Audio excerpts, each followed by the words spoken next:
All right, I'm pissed. And I'm doing this during March Madness, a day that I'm notoriously, and that most people, I know whoever I'm talking to out there, most people are historically unproductive. But you know what? Today, I'm going to be productive because what I witnessed last night, or what I watched the second half, I missed the game last night. Hornets game, I expected the Knicks to blow them out. Of course, they lost the game in pathetic fashion. And now the fact that I have to sit here and I'm not going to listen. I'm all right. I'm gonna take a step back here. I'm gonna try to relax and give you some objective analysis and not try to absolutely lose my mind over what we witnessed last night, what we witnessed the night before against the Spurs.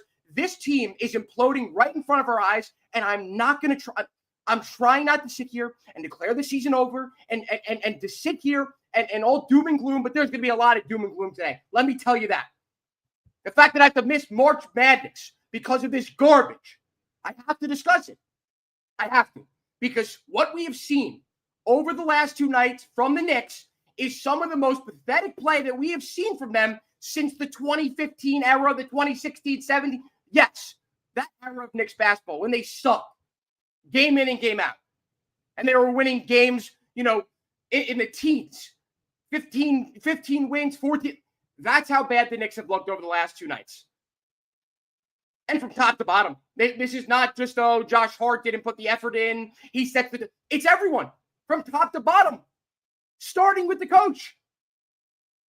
I'm not going to absolve Tom Thibodeau from any blame here. I'm not going to call for his firing like I've seen a bunch of people on Knicks Twitter do. I'm not at that point yet. I am not. But it is getting there. It is. Because how many times are we going to watch the Knicks and Tom Thibodeau show an unbelievable amount of indignance when it comes to playing different lineups, when it comes to trying different things when shit isn't working? I have spoken about this a million times, whether it be about the Knicks, the Giants, specifically the Yankees. Insanity. You know what the definition is. I've told you a million times, doing the same thing over and over again and expecting different results. And we've seen that from Tom Thibodeau. And this isn't just a this year type thing. This has been an issue from Tom Thibodeau since he took over in, what was it, 2020? To start the 2020-2021 season. We've seen it repeatedly, over and over again. What do my eyes deceive me? Precious Achiuwa playing 17 of the worst minutes that I have ever seen in my entire life. And I'm going to get to him. He's been pathetic. So, listen, I'm trying to be level-headed here. I'm trying to have a clear mind. I'm trying, again, not to declare the season to be over. You cannot lose by 17 points to the Charlotte freaking Hornets. Those Charlotte Hornets, they're 18-51. I don't care how healthy they are. They're without Brandon Miller, who was lost earlier this year for the entire season. They're still relatively healthy. I still don't want to hear it. The Knicks starting lineup, as it stands, is still better without Jalen Brunson than half of the Eastern Conference. Half. And yet the Knicks lost two entirely winnable games. And we're starting to see a pattern at this point. Yes, they won the game against the Heat. Do you remember how that game started? You remember how the Knicks went down 12-0 to start that game? Of course you remember over the last two nights the Knicks getting off to two more terrible starts. First half stats. They had 44 points at the half last night. They had 43 at the half against San Antonio. They had 47 at the half against the Heat. So this is becoming a concerning trend. Very concerning. If you want to look at something that is objectively true, the Knicks come out every single night flat as hell. Zero effort to start the game. And we are starting to see this build up to the point where, yeah, it's now an issue. It's now a concern for this team. Against the Heat, this was a team coming into the game with 7 straight losses, playing like the worst team in the league. The Knicks got lucky. Karl-Anthony Towns went on a 15-0 run himself to will the Knicks back into that game. And from there, they never looked back. Amazing. Terrific. At the Garden. A game they should have won, they won. Congratulations. But what we've seen over these last two nights is very similar to what we saw at the start of that Heat game. The Knicks coming out flat as hell with zero conviction. Like zero effort, zero conviction. You know that team that goes out there at the start of these games does not want to win, or at least isn't playing like they want to win. And you heard the complaints after the Spurs game from Josh Hart specifically, who's got to get his head out of his ass. He's played some of the worst basketball that I've seen him play since he was traded for Cam Reddish. The Knicks traded Cam Reddish for him. It has been that long since we've seen a dejected Josh Hart like this. So, I don't know. I really don't know where this team goes from here. Because the solution cannot be Jalen Brunson. It can't be that. I don't know, man. I don't want to sit here and tell you what you already know, which is the Knicks need to play better. Of course they do. Of course they need to play better. Tom Thibodeau needs to coach better. It's that simple. It's really that simple. Maybe he needs to get more out of his team. I'm not going to sit here and blame him totally for the Knicks coming out flat every night. But at some point, you could start blaming the coach for that. You could start blaming the coach for not having his team better prepared to start these games. Because as of right now, that is what we've seen. And Precious Achiuwa, man, I'm gonna destroy him right now. I mean, he's been atrocious, terrible. In 9 of his last 12 games, he has had a plus minus of 0 or worse. I mean, it seems like every time he enters the game, the Knicks go down. And like, there's a part of me that doesn't want to blame Tom Thibodeau for this, because it's not his fault that he really has no one to work with on the bench. But start to switch it up.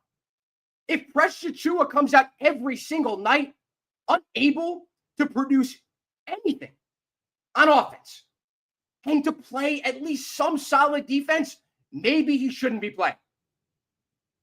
Maybe you should get deeper into your bench and try to see if some other stuff can work. You signed PJ Tucker. You haven't played him yet. What the hell was the point of that? You know, he provides veteran like he's a good veteran presence in the locker room. Whoop-de-doo. Whoop-de-doo. Since when is that enough to sign a guy and use one of your 2 10-day spots on him? It's pathetic. It really is. I just don't know how many more times I could sit and watch my Knicks continue to roll out Precious Achiuwa.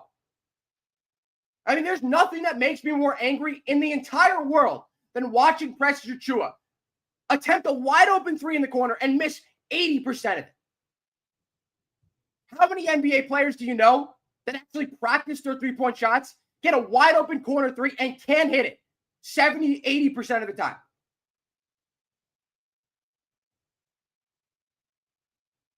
I mean, what more can you say about the guy? He sucks, but like, it's Tom Thibodeau's fault for continuing to roll him out. And like, thank goodness Mitchell Robinson's back. And thank goodness Mitchell Robinson has started to look like his old self. Of course, he didn't play last night against the Hornets. I don't think if you play Mitchell Robinson, the Knicks win the game. I don't think he's got that much impact game to game. But still, it has been amazing to have him back. Because instead of watching Precious Achiuwa play 17 to 20 minutes a game, he's now playing 9 to 10. And still somehow manages to find himself with a negative plus minus in most of the games that he's played recently since Mitchell Robinson has come back. He was playing well for a stretch in February. Some of the best defense that the Knicks had to offer. Playing him alongside Karl Anthony Towns is freaking malpractice. It is basketball mismanagement.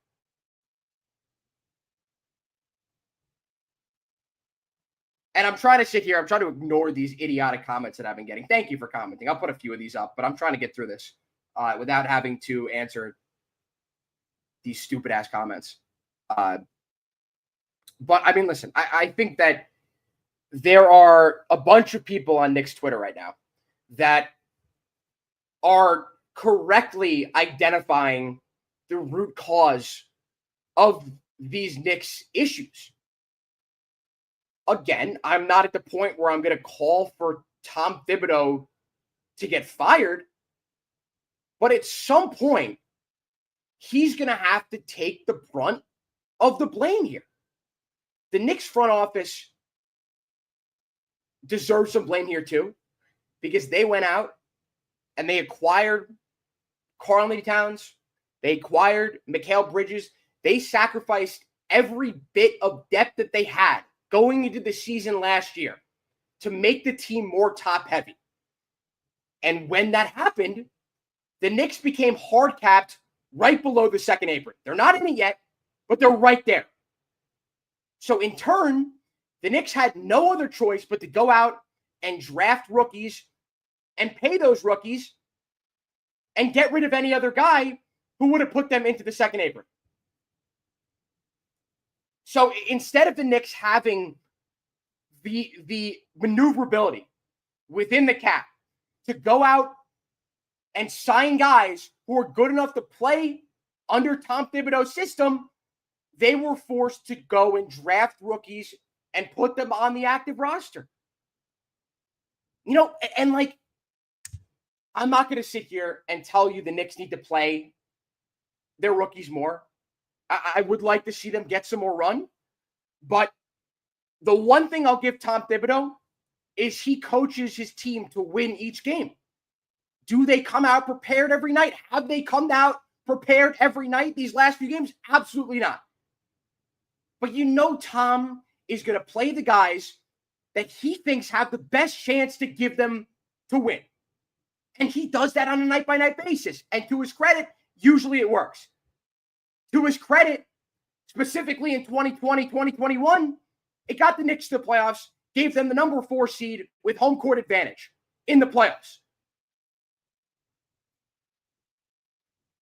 The Knicks are not at that point anymore, where they've got an unbelievable amount of depth that could carry them to success. That is not the Knicks' strong suit anymore. It is not something that they are afforded after going out and acquiring the guys they have acquired to help them have one of the best starting lineups in the NBA. I take that back. It's the best starting lineup in the NBA. It's one of the most balanced starting lineups offensively in NBA history. Defensively, that's a different story.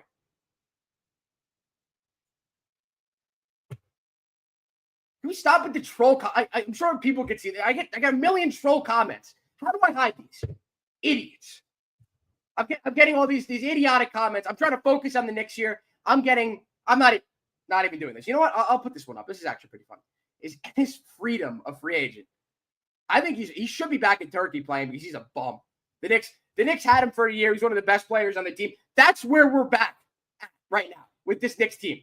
I yearn for the years where Ennis Freedom was one of the best players on the Knicks with how bad they've been over the course of the last 2 days. I know I'm not alone in getting flashbacks from when the Knicks sucked from 2014 to 2020. I mean, that's how bad they've looked. So, listen, I really don't know what else to say here other than be better.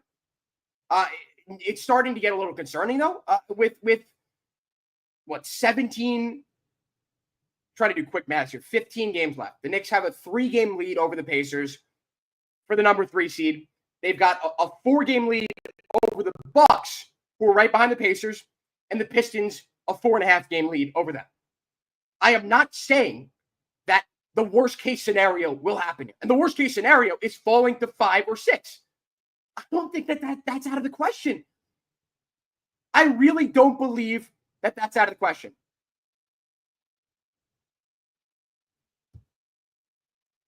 This is unbelievable. Can we stop with? I'm gonna have to ban every single one of you. This is terrible. Thanks, Ross. This is Ross's fault. Friend Ross Bell. I'm calling him out. The troll comments. They gotta stop. My heart does not go out to you. I see you. The worst case scenario is obviously Knicks falling to 4 or 5 or 6, losing home court advantage because Jalen Brunson had to miss time because of an ankle injury. There should be no excuses right now. I mean, the Knicks had one of the easiest stretches of their entire season over the past few games. The fact that they're 1-2 over their last 3 games, and it only gets easier. They play the worst team in the league, the Wizards, tomorrow night. And they play the Mavs after. A team that might have to forfeit games because they don't have enough healthy players. Those are their opponents. This should have been an easy 5-0, even without Jalen Brunson.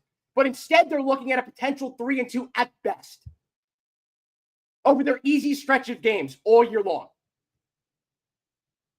So these guys have to step up. Another thing I'm going to bring up, I've talked about it a bunch lately, and it is something that I just cannot fathom. I cannot understand why this is the case. What the hell is Karl-Anthony Towns doing taking 4 threes in a game? A game in which, mind you, last night, the Knicks shot 25% from 3.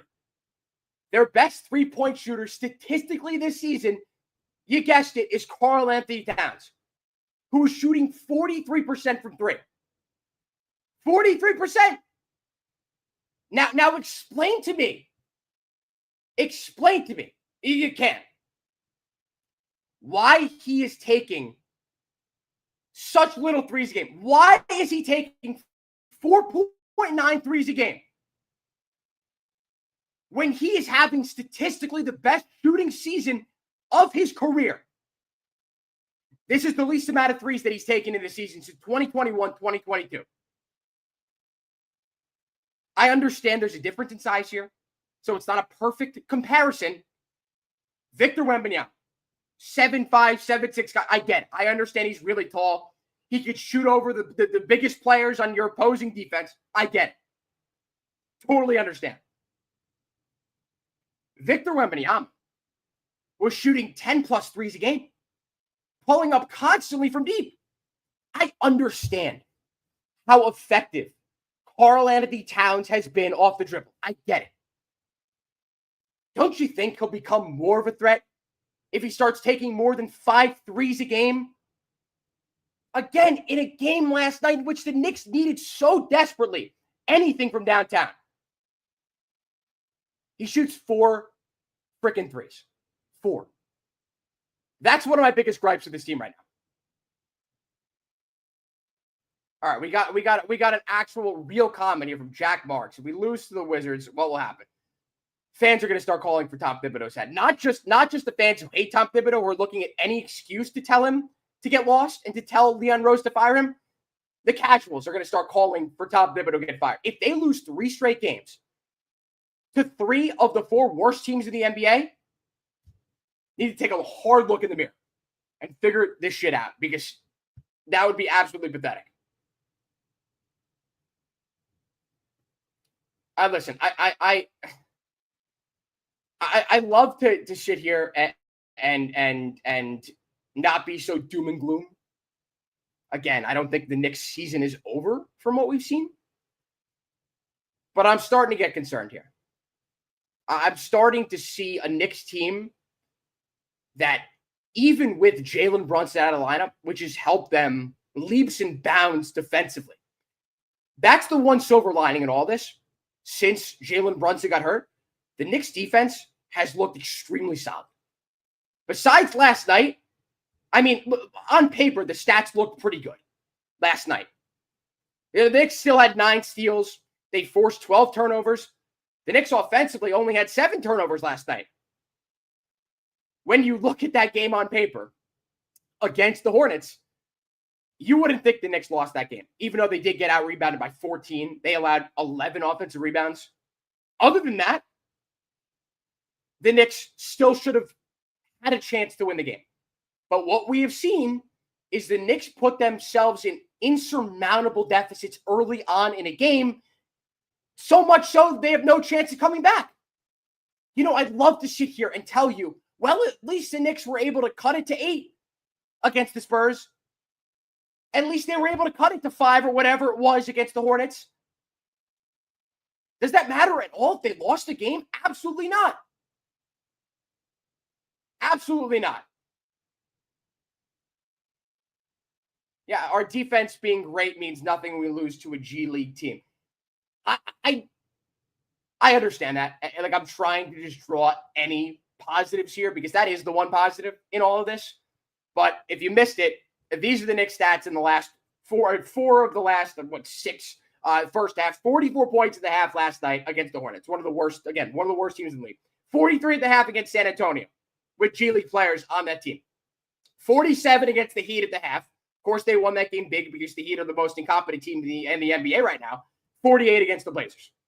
The first half offense without Jalen Brunson has been inexcusably pathetic. Objectively. I'm not going to answer that comment, Xander. I saw that. I'm not answering that.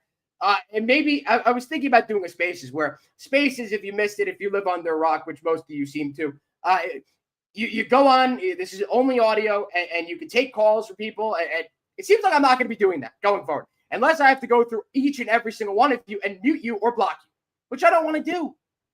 I want to get people involved on the conversation. But we're talking sports here, not politics. We could talk about sixth grade basketball rivalries. That was big. I mean, that was wow. CBW says, look at this. Listen. I'm itching to get done with this live stream because of you idiots in the comments, and also because March Madness is going on. If you missed it, I don't know why the hell I'm doing this. No, I do know why I'm doing this. I still don't know why the Knicks are this bad, and then I had to subject myself to 25 or whatever the hell minutes I'm going to do here talking this pathetic team. I'd love to be sitting in my living room watching March Madness on the quad box, but instead I have to sit here and discuss my basketball team, which as of right now, I feel the worst about out of all three of my sports teams. The Yankees are about to embark on a season in which they won't make the playoffs. They might not even be over 500. They're going to be pathetic. I think that's objectively true. And the Giants, whatever happened there, there's no need to even discuss that. If you want to hear my thoughts on that, you can watch One Giant Step or listen to One Giant Step. Check my retweets. It was just put out today, this last night or whatever. With Sean Morash. That was a good episode. We talk about a bunch of different things. So I'm already down bad about my teams. And then last night had to happen. Just again, an inexcusable loss to one of the worst teams in the league. A team that is very obviously tanking. Very obviously tanking. I mean, they made LaMelo Ball look like one of the best players in NBA history last night. Seriously. So again, I'd like to see the Knicks get their freaking heads out of their asses. They've got 3 straight games at home. Hopefully they can get back on track at home. Hopefully Tracy Morgan isn't on the sidelines throwing up anymore. But listen, I think that all kidding aside, this is starting to become a concern. It absolutely is. Defensively, the Knicks need to be better. Offensively, they need to get better production out of the bench, which has been pathetic on a night-in, night-out basis. It's just Campaign is terrible. He's awful. Undersized guard, worse defender than Jalen Brunson, and when he comes in, he's not knocking down threes. What the hell is he playing for? What the hell does he provide you? Is he a good facilitator? Not really. The one benefit you get from playing Campaign, big minutes, is he's a spark plug off the bench, right? That's why you play the guy. That's why you play him. But when he's putting up single-digit points each and every night, why the hell is he playing? Why the hell is he playing? 1 game over his last 10 over double digits, or in double digits. He shoots 1 for 4 from 3 last night, 2 for 8 from the field. One of those buckets was at the end of the game, a garbage time bucket. 3 assists. Whoop-de-doo. You know, I would love to sit here and say that Tyler Kolek, I'd love to see him play. I would love to see him play, but it's clear that Tom Thibodeau does not think he's ready. And if you think Campaign is a traffic cone on defense, wait until you watch Tyler Kolek play defense. I mean, that is a different story. Listen, the Knicks just don't have many options off the bench. I think Landry Shamet looked amazing for a 4-day stretch. What the hell has he done over the last 3 or 4 games? Terrible. When Mitchell Robinson against the Spurs and against the Heat is your best option off the bench, you've got issues. You've got freaking issues. So, I mean, listen, If there is a silver lining on the bench, it's Mitchell Robinson. He looks like himself. I saw a stat. He's grabbing 19% of the Knicks misses, which is it's unfathomable. He's right up there with Steven Adams for the league lead in offensive rebounding percentage. Unbelievable. Unbelievable. Yeah, Shamet sucks. He's terrible, Jack. Terrible. But when he's your best 3-and-D option off the bench, what the hell are you going to do? What are you going to do? As I said before, the Knicks traded away all their depth to get this top-heavy lineup that without Jalen Brunson has absolutely no idea what it's doing on the offensive end besides giving the ball to Karl-Anthony Towns and letting him work off the dribble. That's it. And for him to shoot 4 freaking threes a game. It's not good enough. Again, in a game in which you shoot 25% from 3. The one guy who's actually hitting from downtown shoots 2 for 4. 2 for 4. Cat should be shooting 10 threes a game. I mean, the Knicks, the one reason why the Knicks were able to stay afloat after Julius Randle's injury on January 27th last year against the Heat, the shoulder injury, which kept them out for the remainder of the season. The Knicks losing a guy who was averaging 23, 24 points per game was because Dante DiVincenzo was chucking up 13, 14 threes a game. Whatever it was, 12 threes a game. They needed that volume off the bench. They had to replicate Julius Randle's scoring volume in any way possible. And Dante DiVincenzo did an amazing job at that. The Knicks don't have that guy off the bench. The Knicks don't have that guy in the starting lineup. Deuce McBride, as good of a player that he has become, he's no flamethrower from deep. OG Anunoby, one of the slowest shot makers in the league. Yes, he's gotten a lot better at that. He's not someone you could trust to launch 10, 15 threes a game. Mikal Bridges, do you trust him to be shooting anywhere else besides the corners? No. It's pathetic. It's not good. You know, the Knicks cannot shoot 10 for 39 from 3. Again, inexcusable. Again, you look at the stats. That's why they lost the game. You know, they shoot 35% from 3. They win the game. They win the game. That's all I got for today. I have nothing else to say. I'm going to kick my feet back, and I'm going to enjoy this day, which, along with yesterday, the 2 best sports days of the year, I will not be doing. I won't be doing work. Of course, I have to do work, but I'm going to be half-assing it like all of you on this live stream right now. So appreciate everyone for tuning in, even you numbnuts, idiots that gave me all those comments. Appreciate it. If you missed One Giant Step, check it out. Again, it's on my Twitter. It's also wherever you get your podcast, Odyssey app. It's on the WFN YouTube. Check that out. Better Giants takes for me than the Knicks takes today. So talk to you all whenever I talk to you. Peace.